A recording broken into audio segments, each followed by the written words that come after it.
Jake Roberts versus the Macho Man Randy Savage in a match that takes place at TIT, Tuesday in Texas. It sounds good. Tuesday in Texas. Yeah. It's quite funny that they're really obsessed with, instead of giving it a good name, they are like, the important thing about these are they take place on Tuesdays. Taboo Tuesday and this Tuesday in Texas. Tuesday is not in itself inherently exciting. No. Jake Roberts had the nickname The Snake since he'd been in Mid-South in the very early 80s. Great dancer. But Bill Watts, who was running the territory at the time, Jake Roberts had said, why don't I get a snake? And Bill Watts had said to him, this is not a place for circus animals. So Jake had never had the snake. Right. Until he comes to the WWE in 1986, at which point they immediately go, you're having a snake. Yeah. There was a guy... It's all I ever wanted. Then the second day, I didn't want this. He really didn't want it. There was a guy in Stamford, Connecticut who supplied all of the snakes for Jake, who was called Albert.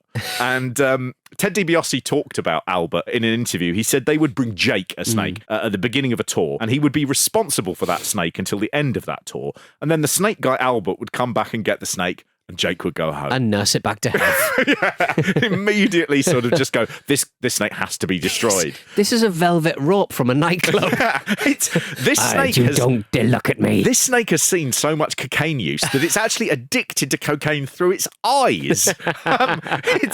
DiBiase said Jake would have to take that snake to his hotel room every night. He'd put it in the bathtub and run water, keep it moist or whatever. And then the snake got out of the hotel room, I don't know how many times. Can you imagine sleeping in a hotel room and you've got to get up in the morning and think, I wonder where that snake is. DiBiase also said, I know it was a real burden for Jake at times to haul that snake everywhere. And Jake has talked about this very, very openly and aggressively. He said, what a miserable damn job that was, carrying my wrestling gear and clothes and a 100-pound snake in a box. Walking around with 150 pounds of gear, that is not healthy to do. Really, really brutal. It tore my ass up. He said, back then we'd Don't go on... put it in your ass. It's my snake, mate. You're not Albert. You can't tell me what to do with this. That was on the list that Albert prepared. Do not put up your arse. Oh, the snake ate it. So there is Jake with his bad back, his cocaine abuse, his various snakes. I'm snorting a big line off the snake, the length of the snake. As if that didn't happen. As if that didn't happen. Routinely. Jeez, Sorry. What's happened here is we're in an angle where Randy Savage is now on commentary. He had been retired by the Ultimate Warrior in the best match at WrestleMania 7. And he had gone into retirement at a time when the WWE, those sorts of stipulations weren't just hot shots where you could sort of go, but I'm petitioning Jack Tunney. And Jack Tunney would go, well, I'll let you, none of that. They were just like, he's retired, he's been retired, he's now on commentary. Yeah. So what they needed was an angle that was big enough to be able to jump over the hurdle of Macho Man Randy Savage retiring. Yes, okay. And what they did was, Randy Savage, after he's retired, Elizabeth has returned at WrestleMania 7, and they announce they're going to get married. He proposes to her, and their wedding takes place at SummerSlam 1991. So every woman's dream. What happens is, right at the end, they have a present opening, and one of the boxes that opens, Elizabeth screams, and a cobra comes out. Yeah. Jake Roberts then sort of attacks Randy Savage. Not really any reason why Jake's done this. It's just like... By his very nature, he was unpredictable. He was unpredictable. And what's funny about it is no one's like, oh, they didn't really bother thinking that. You're just like, typical Jake. He's always putting snakes in. He's never done it before. No, if anything's predicted, he's always got the snake himself. He's always been a good guy. And now he's just like, do you know what? I've had enough of this wedding. I am going to put a cobra in a box. Much too much. So what happens? Bushwhackers brought a lot of fish sandwiches. But this guy's brought a snake, and that was beyond the pale, quite Alfred frankly. Haynes brought a gun. Really confusing. I call her Maisie. Yeah, I'm going to put this in my mouth and just spin it as a traditional British wedding. None of this is right. I told you, I know my guns are not. Look here, Alfred Hayes. I can put you in line. Wait a minute. No, really. I can just take you and go. It's no problem. What's wrong with you? Well, you're making me nervous. I told both of you the gun's not loaded. See. Well, you never know when one is loaded. See, look, I'll show you. Here. Whoa! You stupid idiot! That is a foolish thing to do. You're loaded. What's the matter? What's the matter with you? Don't holler at you stupid! Hey, wait a minute. Okay, all right, just cool it. All right, no problem. Okay, no problem. Just cool it. All right, no problem. Okay, fine. They have Savage obviously wants to get back into the ring, but the powers that be, the Jack Tunneys, the presidents of the WWF, say no, you've lost your match, you can't go back in. Yeah. Savage starts wearing a t-shirt that says reinstate the Macho Man, that sort of thing, like his own little campaign. But what they need is they need a reason that the fans will go, there is no justification that he isn't going to return. Yeah. And what they come up with is one of the great surprising angles of all time. Jake Roberts goads the Macho Man who's in commentary into the ring. And Jake Roberts, in this period on the mic, is best in the world. I genuinely think the fear I have for him transcends his role as a wrestler. I think he's the most frightening man. Isn't he? Just because what he can do on the mic, he's absolutely rank. He is so good at keeping the chain of logic going through a promo that so many people struggle with. No, you never see him, and he doesn't particularly go any slower. He takes it down a bit. He takes his time though, and he never loses his trend. He's never looking for a word. He's thought as well about what his motivations are. Yeah. He doesn't just go, Macho Man, I saw you there, you were happy, I don't like that. He goes, I am just like a snake. I can't be trusted. It's what I do. And he starts using the phrase here, trust me, trust me. Well, you say trust me, but I don't think too many people have trusted you in the past, and that has been proven. See, that's the curve of the whole thing. I've always been an honest man, Alfred. I've always stood up here and said, yes, I am a snake. Expect the very worst for me. Expect the unexpected. Well, Randy Savage, a cobra has bitten you. I have slapped your woman. You have to go home and sleep with her nightly and look at her eye to eye and say, honey, I can't take care of this man. Now, that has to frustrate you, Randy Savage. And a frustrated man is a dangerous man. So Jake is in the ring. He goads the Macho Man into the ring. He hits him a couple of times, ties him into the ropes, and then follows the most shocking... I mean, if they said in EastEnders, we've done a scene where one Ian Beale is genuinely bitten by a snake, everyone would come forward and just go, this show has to end now because what you've done is not acceptable. You know, it's really stupid and really cruel and dangerous. And yet, in the middle of this, they're just like, probably after IRS's match, Randy Savage is tied into the ropes. Yeah. Jake Roberts brings out a cobra, waves it around, and the thing sinks its teeth into Macho Man's arm. That's the thing that gets me. How did they get the snake to bite him? The snake does a fucking brilliant job. Yeah. So it bites exactly in the middle of his exposed arm, which is, I mean, it could have gone anywhere and it would have been it could have gone his nose. I mean, just awful. But it gets the right place. And Jake is waving it around. When he takes that cobra out and starts waving it, the cobra immediately tries to get Jake. Yeah. And he is like, I'm aware this is going to happen. What's fascinating about this is you will say, you know, that is a bold thing to do. How did they know that was going to work? Well, what was good about it is they'd done a rehearsal. Oh, no. So Randy Savage is a paranoid man. He is uncertain and unsure about everybody around him. His eyes are flicking constantly. He doesn't trust a single person there. So what happens is he goes up to Jake Roberts once this idea has been pitched. And he says, somebody wants the Macho Man's Intercontinental Heavyweight title, and you put a poisonous snake on, and the fucking rest is history. Macho's dead, Snake's the champ. Right? Jake Roberts says, what the fuck are you talking about? The Macho Man says, I want to fucking know if the thing's got its fucking gimmicks out. By gimmicks, he was meaning sort of weapons. And Jake Roberts says, Randy, it's not poisonous. And Randy Savage goes, good, yep. You say so. Jake says, yep. He says, then you won't mind if it bites you first. So Jake says, he takes me to the locker room. I sit there, put it right up to my leg, okay? And the cobra chews on my leg, and then it released. And Savage says, okay, just sit right there, Snake Man, right there, yeah. Oh, and he went to Don't move. 30 minutes later, Roberts is sitting there, and Savage goes, how you doing, Snake Man? Huh? How you doing, Snake? Is it bothering you? Like that. And Jake says, no, it's all fine. Yeah. It's not venomous. No. So Savage has seen this, and Savage is still preoccupied with the idea that Jake's secretly taking unknown some forces, antidotes. unknown forces are trying to kill him. Right. He basically believes. It's good that, the menace in the ring is Jake, but also Macho Man Randy Savage's actual human out of the ring, non-kayfabe business. This snake does bite on. Savage does that. And I mean, there is no way to prepare yourself for what that's going to feel like. Yeah. The other thing is, Jake is, as part of his thing, he's waggling the snake. And that thing is twisting. And it's just, the blood, there's blood starts coming out. And in a horrific way, there's not a load of blood. Yeah, no. It's just a weird blot of blood. Like there is some kind of anticoagulant. Yeah, something's happening. It's a bit fucking weird. What the WWE do so brilliantly is they put over a big red censored X, but you can still occasionally see the snake in the arm and stuff like that. And the reaction from the crowd, it's sort of the reaction that you'd get if you showed a load of children a man being terrorised and bitten by a snake, which is exactly what it is. Exactly. People are really crying. Horrified. I have brought my children to come and see the Berserker, who's a big Viking. They'd like to see the Nasty Boys. They come out, they're like punks. Oh, I'm watching two middle-aged men bite each other with snakes.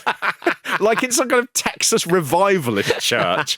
Just absolutely insane. The X was a masterstroke because it had that thing of going, we cannot show you this, and yet you were going, but I'm still seeing it. The uncensored version was shown at various times. I think some of the home videos would have it on and it wouldn't be censored. Other times when it was on, it would be. So it doesn't last that long. No. I say it doesn't last that long. If I was bitten that long for a snake, it would be too long. Too much too long. And then after that, the psychosis of going, that could be a different snake.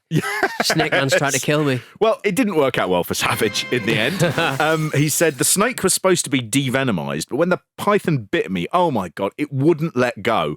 My arm blew up like a balloon for days. About 5 days later, they had to rush me to the hospital with a 104-degree fever. It's unbelievable to have to walk into a hospital and tell the doctor I'd been bitten by a snake. Finally, the snake man did this. The fever went down. They gave me antibiotics. He said, and luckily the snake was devenomized. But 12 days later, the snake died. He was devenomized. Maybe I wasn't, said Savage. It was cocaine. The snake died of cocaine toxosis, sorry, got it. So 2 months later, Savage has been reinstated, and this is his comeback match to get his revenge on Jake Roberts. And both men, throughout this entire angle, and throughout this entire match, and the entire post-match, and the interviews beforehand, they play their roles to perfection. It could be, for me, the best thing that either man does in the WWF. I absolutely adore this. Your eyes weren't even there, man. You were out. You were gone.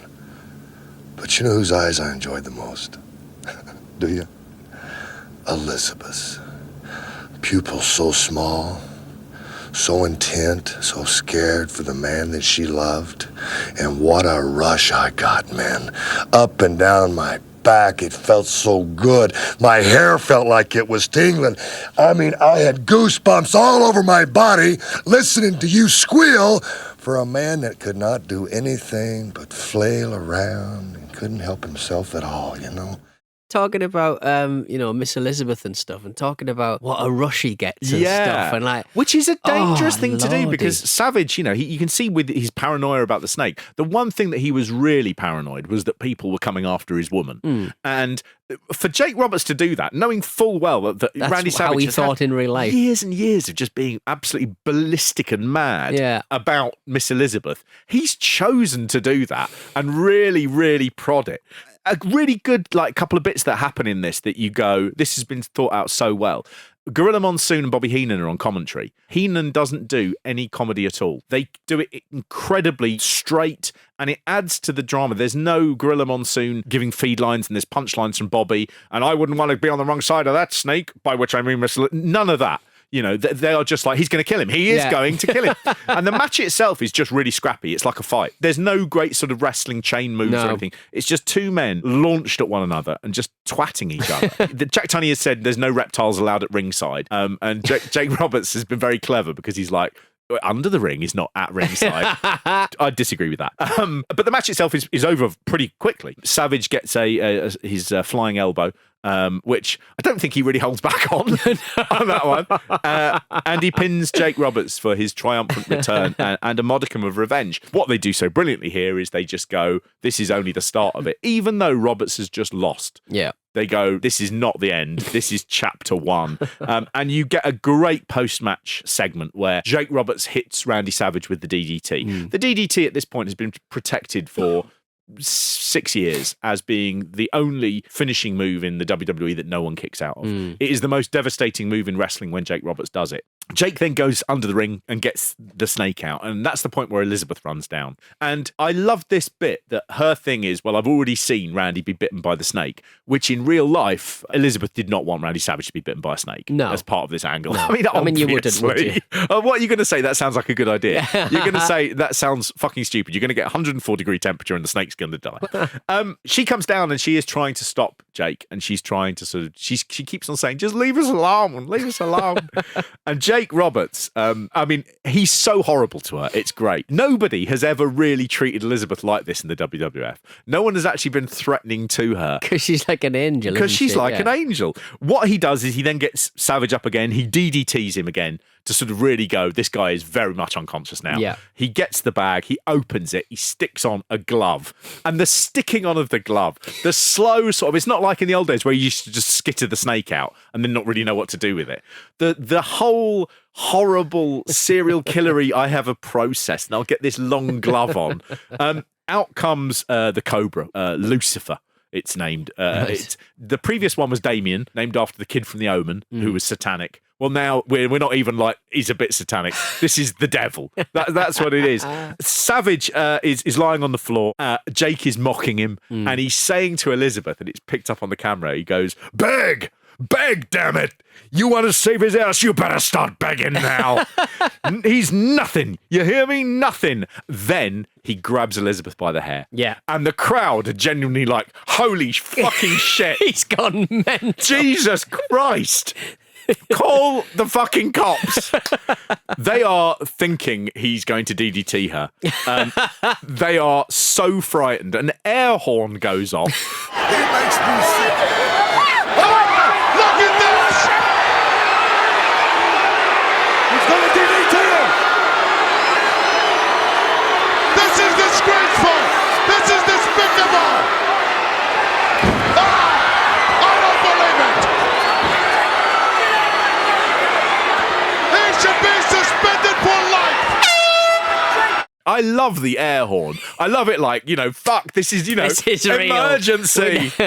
How brilliant that you go, after all these years, someone is going to lay a hand on Elizabeth. And it just goes, this is the most evil man in the world. He's so awful. Oh, he's so horrible. That post-match interview. The sweaty post-match interview. No man wants a woman who's going to beg and grovel, he says. Like, you asked her to do it. She didn't really seem to do it. But now it's just going, that thing I told you to do, that makes you pathetic. And he Brilliant. And he sort of said, like, I was trying to mould her into, like, a worthy, like, someone I might want to fuck. He says, Randy Savage DDTing you was fine, but when I put my hand across her face, it felt so good I should have to pay you for that. And he says, he's the worst. Yeah, I would pay to do that. So the next time you think about crossing this snake's path and a snake chooses its own path where nobody else wants to go, you think about it again. But if you do decide to, please do me one little favor.